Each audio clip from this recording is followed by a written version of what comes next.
Police Regional Office 6 nagpahanumdom sa publiko nga mangin mabinantayon sa lain-laing nga modus ilabi na sang budol gang subong nga nagahilapit ang holiday season. Ini ang gintutukan ni Kim Salinas. Kadungan sang pagdamo sang kwarta sang mga pumuluyo kag empleyado sa tion sang holiday season bungod sa bonus nga babaton. Ang pagdamo man sang tao kung grupo nga tuyo mamentaha kag mga awat sa iya isig katao.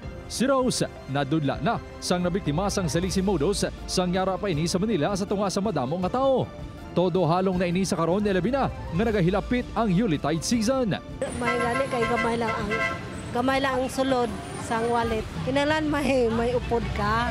Tapos ang wallet mo hindi sulod sa bag. Pahanumdom sang Police Regional Office 6 sa publiko, agod mangin Merry ang Christmas, kag mangin Happy ang New Year. Mangin mabinantayon sa nagkalain-lain nga sa isang modus kaangay isang salisi kag budol-budol gangs.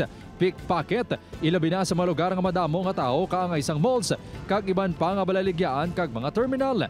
Abiso sang kapulisan, hindi magsoksok sang attractive nga mga alahas sa kalawasan.